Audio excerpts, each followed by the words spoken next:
प्रिय दर्शकों और श्रोताओं, जय सिया राम, जय श्री कृष्णा। संपूर्ण कार्तिक महात्म्य, जी हाँ, कार्तिक महात्म्य, कार्तिक में सुनना, कार्तिक महीने में सुनना अत्यंत पवित्र पावन माना गया है। पद्म पुराण में वर्णित है कार्तिक महात्म्य। तो आइए पहले अध्याय से लेकर के अंतिम जो अध्याय है वहां तक एक साथ ही संपूर्ण महात्म्य कथा श्रवण करते हैं। नैमिषारण्य तीर्थ में एकत्र हुए 88,000 ऋषि शौनकादि ऋषियों के समक्ष कार्तिक माह के महात्म्य का वर्णन करते हुए श्री सुत जी महाराज बोले, आज मैं कार्तिक माह के महात्म्य की जिस कथा को आपको सुना रहा हूँ उससे ज्ञान प्राप्त करके मनुष्य अपने जीवन को सुखी बना लेता है। पाप कर्म को छोड़कर वह वैकुंठ को गमन करने का अधिकारी होता है। सुत जी बोले, हे ऋषियों, श्री कृष्ण जी के पास से महर्षि नारद जी आज्ञा लेकर चले गए तो सत्यभामा जी आनंदित होती हुई बोली, हे नाथ, मेरा जीवन सफल है। मैं आप जैसे विश्व वंदित पति को प्राप्त करके कृतार्थ हुई। मेरे माता पिता धन्य हैं जिन्होंने मुझे जन्म दिया और आपको 16,000 रानियों में आपकी अत्यंत प्यारी हूँ। मैंने कल्प वृक्ष आदि पुरुष आपके साथ नारद जी को विधि पूर्वक दान में दे दिया था, परंतु वही कल्प वृक्ष आज मेरे गृह में सदा लहराया करता है। इस बात को मृत्यु लोक में कोई भी स्त्री नहीं जानती है। स्वामी, यदि आप मुझसे प्रेम करते हैं तो मैं यह जानना चाहती हूँ कि आप मुझे यह कार्य बतलाएं जिसे करने पर आप मुझसे किसी प्रकार का विमुख न हो सके। मैं यह अपने हित से आपसे जानना चाहती हूँ। सुत जी कहने लगे, हे ऋषियों, सत्यभामा के ऐसे वचनों को सुनकर श्री कृष्ण जी हंसने लगे। उन्होंने विलास भाव से सत्यभामा की बाह पकड़ ली और उसे कल्प वृक्ष के नीचे ले गए। वहां प्रेम भाव से कहने लगे, प्रिय, 16 सहस्त्र रानियों में तुम प्राणों की तरह प्रिय हो। तुम्हारे कारण ही मेरा देवताओं तथा देवराज इंद्र से विरोध हुआ है। सुत जी बोले, यह विरोध इस बात पर हुआ था कि एक दिन भगवान श्री कृष्ण सत्यभामा सहित गरुड़ पर सवार होकर के जब इंद्रलोक में जा पहुंचे और वहां सत्यभामा की इच्छा पूर्ति हेतु इंद्र से कल्प वृक्ष मांगा। इंद्र के न देने पर गरुड़ और इंद्र का घोर युद्ध हुआ। गोलोक में गौ और गरुड़ के मध्य होने वाले इस युद्ध में गरुड़ की चोंच से गऊ के कान और पूंछ कटने से जहां जहां रुधिर गिरा वहां उनके कान से तंबाकू और रुधिर से मेहंदी की उत्पत्ति हुई है। गरुड़ के पंख जहां गिरे वहां से गोभी की उत्पत्ति हुई। इसी कारण इन वस्तुओं का सेवन मोक्ष की प्राप्ति नहीं होने देता। गौ के सिंह से गरुड़ के 3 पंख टूटकर जो पृथ्वी पर गिरे उनसे नीलकंठ, मोर और चकवा चकवी पक्षी उत्पन्न हुए। इससे नीलकंठ, मोर, चकवा चकवी को देखने पर गरुड़ जी के दर्शन का फल प्राप्त हो जाता है। सुत जी कहने लगे, श्री कृष्ण ने सत्यभामा से कहा, हे प्रिय, मैं तुम्हें हर प्रकार की वस्तु तुम्हारे मांगने पर उपलब्ध करा सकता हूँ, तब क्या यह इस आश्चर्यजनक प्रश्न का उत्तर न दूंगा? तुम तो जो भी पूछना चाहो पूछो। तब सत्यभामा ने कहा, हे स्वामी, आप मुझे ये बताएं कि पूर्व जन्म में मैं किसकी पुत्री थी, मेरा स्वभाव कैसा था, मैंने कौन से दान तप व्रत किए, शुभ कार्य किए जिससे मैं आपकी अर्धांगिनी बनी। श्री कृष्ण भगवान बोलते हैं कि हे प्रिय, मैं तुम्हें यह सब वृतांत कहता हूँ, तुम ध्यान पूर्वक सुनो। पूर्व समय में सतयुग के अंत में मायापुरी नामक स्थान में देव शर्मा नामक अति गोत्र में उत्पन्न एक ब्राह्मण निवास करता था। वह सब वेदों को नित्य पाठ, हवन और सूर्य देव की पूजा किया करता था। इसी कारण वह सूर्य की भांति तेज वाला था। उसके वृद्धावस्था में गुणवती नामक कन्या पैदा हुई। विवाह योग्य होने पर उस पत्नीहीन ब्राह्मण ने अपनी कन्या का विवाह अपने शिष्य चंद्र शर्मा के साथ कर दिया। चंद्र शर्मा अपनी भार्या गुणवती के साथ अपने ससुर की कुटी पर रहने लगा। एक समय दोनों ससुर जामाता कुश तथा समिधा लेने के लिए हिमालय की तलहटी में पहुंच गए। वहां उन्होंने अपने सामने एक भयानक राक्षस को पाया तो भय से उनके शरीर शिथिल हो गए। उनमें वहां से भागने की शक्ति न रही। उस काल रूपी राक्षस ने उन दोनों को मार डाला। धर्मात्मा होने के कारण तथा सूर्य पूजक होने से दोनों को मेरे पार्षद वैकुंठ लोक को ले गए, क्योंकि शिव, गणेश जी, सूर्य देवी, विष्णु की उपासना पूजा करने वाले सभी धर्मात्मा व्यक्ति स्वर्ग की प्राप्ति करते हैं। मैं अलग होता हुआ भी काल और कर्मों के भेद से 5 रूपों में व्याप्त हूँ। वे दोनों तेजस्वी मेरे रूप को धारण कर विमान पर चढ़कर मेरे लोक में रहकर दिव्य भोगों को भोगने लगे। सुत जी कहते हैं, श्री कृष्ण भगवान ने आगे का हाल सुनाते हुए कहा कि अपने पिता एवं पति की मृत्यु का हाल सुनकर गुणवती अत्यंत दुखी हुई और रुदन करने लगी, हे स्वामी, हे पिता, आप लोग मुझे किसके सहारे छोड़कर चले गए? मैं निराश्रय कैसे रहूंगी? मेरे भोजन वस्त्र का प्रबंध अब कैसे होगा? कौन करेगा? मेरे पास तो कुछ भी नहीं है। मैं किसकी शरण जाऊं? वैधव्य का यह कोप मेरे ऊपर किस प्रकार हुआ? अब मैं कहाँ जाऊं, कहाँ बैठूं, क्या करूं? श्री कृष्ण भगवान बोले, इस प्रकार विलाप करती हुई केले के पत्ते की भांति कांपती हुई वह अंत में धरती पर गिर पड़ी। कुछ समय बाद जब वह सावधान हुई तो उठकर पुनः विलाप करने लगी। कुछ समय शोक सागर में डूबी रही। तत्पश्चात उसने घर की वस्तुओं को बेचकर द्रव्य इकट्ठा किया और तब अपने पिता और पति की परलौकिक क्रियाएं संपन्न की।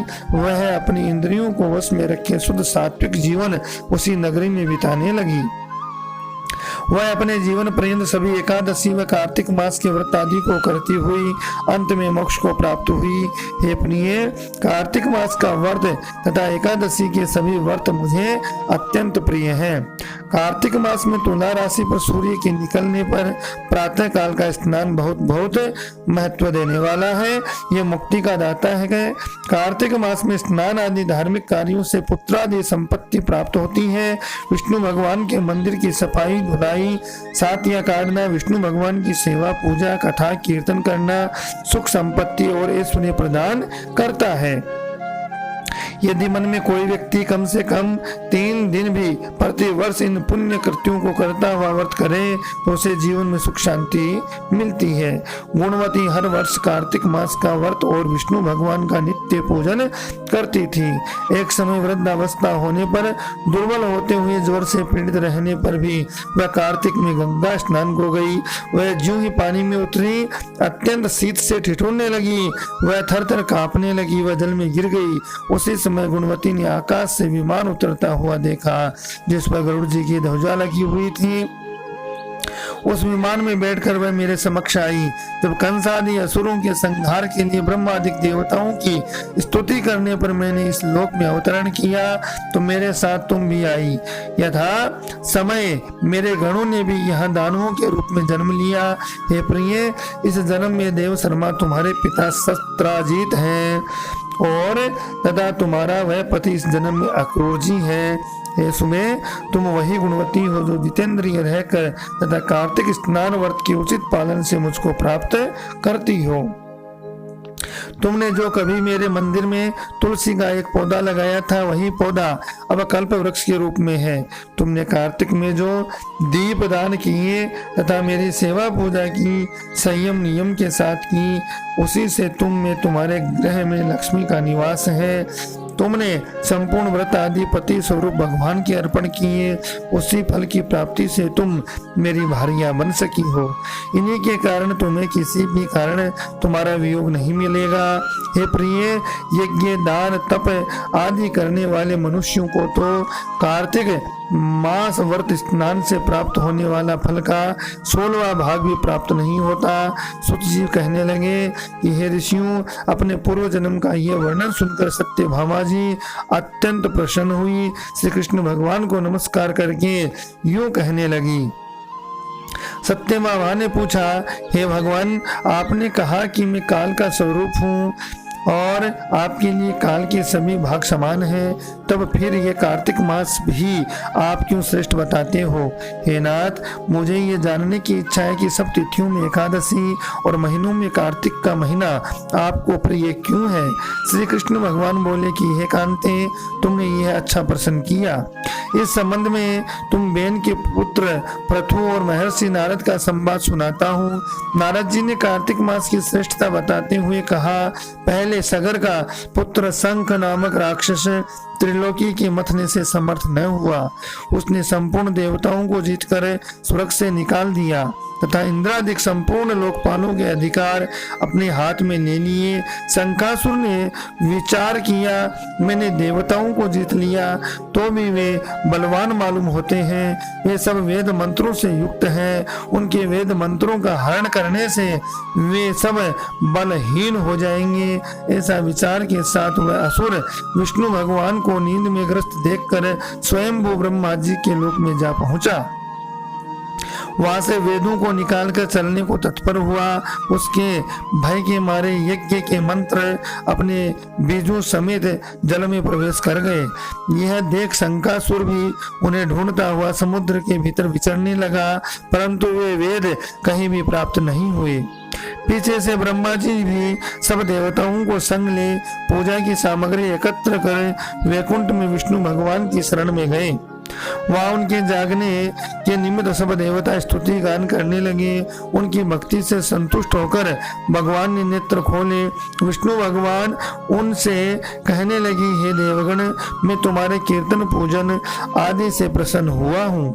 आप लोगों की मनोकामना मैं पूर्ण करूंगा, यही वर देता हूँ। अश्विन शुक्ल पक्ष की एकादशी से देव उठनी एकादशी तक प्रहर भर रात्रि रहे, तब तक जो मनुष्य तुम्हारे स्तर है मेरा गुणगान करेंगे, वे मुझे प्रसन्न करके मुझे प्राप्त कर लेंगे।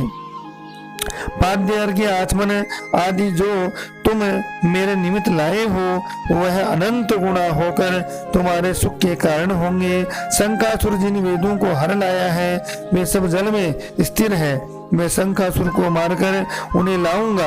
अब से बीज मंत्र समेत सब वेद प्रतिवर्ष कार्तिक के महीने में सदा जल में निवास करेंगे। मैं मत्स्य रूप धारण करके जल में जाता हूँ।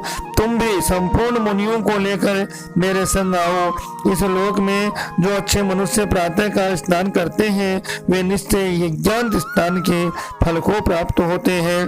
जो कार्तिक में सदा स्नान करते हैं उनको हे इंद्र तुम मेरे लोक में पहुंचा दिया करना। हे यम, तुम सदा उनकी विघ्नों की रक्षा करना। हे वरुण, तुम उनको पुत्र पौत्रादि आदि देते रहना। और हे कुबेर, तुम उनकी धन की वृद्धि करो। देवताओं, आज तुमने मुझे एकादशी को जगाया है, इसलिए ये तिथि सदा मानने योग्य है, ये मेरे लिए प्यारी है। हे देवगणों, भली भांति से किए जाने पर ये दोनों व्रत मनुष्यों को सौभाग्य प्राप्त कराते हैं। ये सत्य जानो कि इनके समान कोई व्रत दूसरा नहीं है। नारद जी बोले कि ऐसा कहकर विष्णु भगवान एक मछली का रूप धारण करके विंध्याचलवासी कश्यप जी की अंजलि में अवतरित हो गए हैं। और बोलो विष्णु भगवान की जय हो। उसी मछली पर दया करके मुनि ने उनको कमंडल में डाल दिया। जब वह उसमें न समाई तो कुआं में डाल दिया, कुआं में न समाई तो तालाब में, तालाब से समुद्र में डाल दिया है। तब वहां से मत्स्य रूपधारी भगवान शंखासुर दैत्य को मारते हुए और उसे अपने हाथ में दबाकर बद्रीवन को गए। वहां सब ऋषियों को बुलाकर भगवान बोले कि जल के भीतर वेद निमग्न है हो गए हैं, तुम उन्हें ढूंढो, शीघ्रता पूर्वक जल में से निकाल कर रहस्य समेत ले आओ। जब तक मैं सब देवताओं समेत प्रयाग में निवास करूंगा। नारद जी बोले, उन तपोबली मुनियों ने जब बीज और यज्ञ मंत्रों सहित वेदों का उद्धार किया, उन ऋषियों में से जितना भाग जिसने भी निकाला वह भाग उसी के नाम से प्रसिद्ध हो गया। पीछे सब मुनि मिलकर प्रयागराज को गए और प्राप्त हुए वेद विष्णु भगवान को अर्पण कर दिए। संपूर्ण वेदों को पाकर ब्रह्मा जी प्रसन्न हो गए और देव और ऋषि सहित अश्वमेघ यज्ञ किया है। यज्ञ के अंत में देवता, गंधर्व, यक्ष, पन्नग, गृहक पृथ्वी पर दंडवत प्रार्थना करके बोले, हे देवादिदेव, यह समय हमारे प्रसन्नता का है। हे रमापते, ब्रह्मा जी ने इस स्थान में नष्ट हुए वेद फिर पाए, हमने यज्ञ में भाग प्राप्त किए, इसलिए ये स्थान पृथ्वी पर अत्यंत श्रेष्ठ है और पुण्य देने वाला है। यह महीना भी अज्ञान आदि को दूर कर अक्षय फल कराने वाला होवे, ऐसा वरदान हमको दीजिए। श्री विष्णु भगवान बोले, हे देवताओं, जो बात तुमने कही यही मुझको भी पसंद है, सो ऐसा ही होगा। यह ब्रह्म क्षेत्र नाम से सबको सुलभ होगा। सूर्यवंश राजा भागीरथ या गंगा जी को लावेंगे और इस जगह पर सूर्य की पुत्र यमुना जी से संगम होगा। ब्रह्मादिक तुम सब देवता मेरे साथ निवास करो और यह तीर्थराज के नाम से प्रसिद्ध होगा। यह किया हुआ दान, तप, व्रत, होम, पूजा आदि कर्म अनंत फलदायक और मेरे पास पहुंचने वाले होंगे। अन्य जन्मों के किए हुए पाप कर्म भी इस तीर्थ के दर्शन मात्र से ही नष्ट हो जाएंगे। जो मनुष्य देह धारण करके मेरे समीप प्राण परित्याग करेंगे वह मोक्ष को प्राप्त होंगे। जो पुरुष अपने पितृस्वरों को यहाँ पर आकर श्राद्ध करेंगे उनके पितृगण मेरे स्वरूप को धारण करेंगे। यह काल भी मनुष्य को पुण्य देने वाला फल प्राप्त होगा। माघ मास में मकर संक्रांति को प्रातः काल स्नान करने से यहाँ पर संपूर्ण पाप ऐसे नष्ट हो जाते हैं जैसे सूर्य से अंधकार नष्ट हो जाता है। उनको मैं सालोक्य, समीप्य, सारूप्य इन 3 प्रकार की मुक्ति क्रम देता हूँ। हे मुनीश्वरों, मैं सर्वज्ञ रूप से बद्रीवन में सदैव निवास करता हूँ। जो फल अन्य तीर्थों में 100 वर्ष में मिलता है वह तुमको वहाँ एक दिन में प्राप्त हो जाएगा और उस स्थान के दर्शन करने वाले मनुष्य जीवन मुक्त हो जाएंगे, उन्हें कोई भी पाप नहीं लगता। नारद जी बोले, हे प्रभु, देवता लोग ऐसा कहकर ब्रह्मा जी सहित वहीं से अंतर ध्यान हो गए और इंद्रादिक देवता अपने अंशों से वहाँ स्थित रहकर अंतर ध्यान हो गए। जो मनुष्य शुद्ध चित्त से इस पवित्र कथा को सुनते हैं उनको प्रयागराज और बद्रीवन जाने का पुण्य फल प्राप्त होता है। बोलो श्री हरि विष्णु भगवान की जय हो। पृथु बोले, हे मुनि, आपने कार्तिक माघ मासों का फल वर्णन किया है, अब इन महीनों के स्नान की विधि और नियम भी कहिए। नारद जी बोले, हे राजन, तुम विष्णु के अंश से उत्पन्न हुए हो और तुमसे कोई बात छिपी नहीं है, तथापि मैं समस्त नियमों का वर्णन करता हूँ। अश्विन मास में शुक्ल पक्ष की एकादशी से संयम से रहकर कार्तिक के व्रतों को प्रारंभ करें। जब एक प्रहर रात्रि रहे तब उठे और जल का पात्र लेकर ग्राम से बाहर उत्तम दिशा को जाए और दिन में प्रातः सायंकाल जनेऊ को कान पर चढ़ाकर उत्तर को मुख करके बैठे। सिर को कपड़े से ढक ले, मुख को बंद रखे, श्वास लेना बंद करके मलमूत्र का त्याग करें। यदि रात्रि हो तो दक्षिण को मुख करें। मलमूत्र त्याग करके अपने गुप्तेंद्रियों को अर्थात सफाई से करें और इस प्रकार से जो है गृहस्थी करें। ब्रह्मचारी इससे दुगुना करें। इस प्रकार से सोच विधि बताई और यह करने के बाद व्यक्ति मुख शुद्धि करे और इस प्रकार दातुन आदि करना उचित है। दातुन लगाते समय वृक्ष से कहे, हे वनस्पति, हमको आयु, बल, यश, तेज, संतान, द्रव्य, वेद पाठ की शक्ति और बुद्धि दो। यह कहकर नीम, बबूल, मोल, श्री, गुल्लर आदि दूध गंध युक्त वृक्ष के 12 अंगुल की लंबी दातून लावे और दातून करें। श्राद्ध तिथि और व्रत के दिन ऐसा न करें। प्रतिपदा, अमावस्या, नवमी, षष्ठी तिथि और रविवार तथा चंद्र सूर्य ग्रहण के दिन दातून न करें। इस प्रकार से संभालो, पीपल, बट, अरण्य और गंधहीन वृक्षों की दातुन न करें। नदी या कुआं पर स्नान करके स्वच्छ वस्त्र पहने। तदंतर विष्णु और शिव के मंदिर में प्रसन्नता और विधि पूर्वक पुष्प, गंध, तांबूल ले जाए। यहाँ भगवान के पूजन षोडशोपचारों से करके स्तुति करके नमस्कार करें। भजन गावे। देवालय में भजन कीर्तन करने वाले विष्णु स्वरूप होते हैं। जैसे सतयुगादि में तप यज्ञ दान आदि भगवान की प्राप्ति कराते हैं, वैसे ही कलयुग में भक्ति पूर्वक भजन कीर्तन भी से भगवान प्रसन्न होते हैं। हे राजन, मैंने जब भगवान से पूछा कि आप कहाँ निवास करते हो, तब वे बोले, हे नारद, मैं वैकुंठ और योगियों के हृदय में निवास नहीं करता। मेरा निवास भक्ति और कीर्तन में है। गंध आदि से पूजन करने से मैं इतना प्रसन्न होता हूँ जितना कि मैं अपने पूजन से नहीं होता। और जो मूढ़ नर पुराण कथा और मेरे भक्तों का गान सुनकर मेरी निंदा करते हैं, वे मेरे दोषी शत्रु हैं। इस प्रकार से सिरस, धतूरा, कटेरी, मल्लिका, सेमर, आक, कनेर, फूल और अक्षतों से भगवान विष्णु की पूजा नहीं होती। जय कुंद, सिरस, चमेली, मालती, केतकी आदि से फूलों से शिव की पूजा नहीं होती। तुलसी पत्र से गणेश जी की, दूब से दुर्गा की और अगस्त्य के फूलों से सूर्य की पूजा करना उचित नहीं है।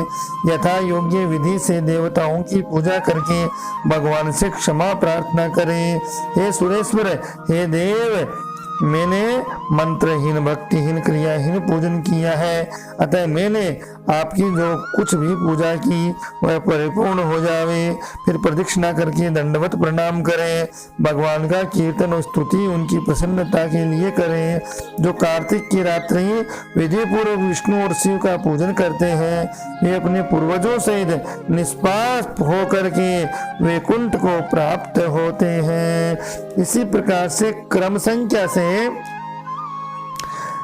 आप कार्तिक महात्म में श्रवण करेंगे। अगला समय अधिक होने से कार्तिक महात्म्य के पार्ट भाग संख्या बना करके 5-5 अध्याय के मैं आपको श्रवण करवा रहा हूँ। कार्तिक मास में आप सुने, अपना कार्तिक स्नान पूजन बड़ा सात्विक प्रवृत्ति से करें और वीडियो चैनल को लाइक शेयर सब्सक्राइब कीजिए। साथ ही आप अपना प्रेम स्नेह इसी प्रकार देते रहिए और घंटे के निशान को जरूर दबाइए, जिससे सबसे पहले आप तक ये कार्यक्रम पहुंच जाए। जय सिया राम, जय श्री कृष्णा।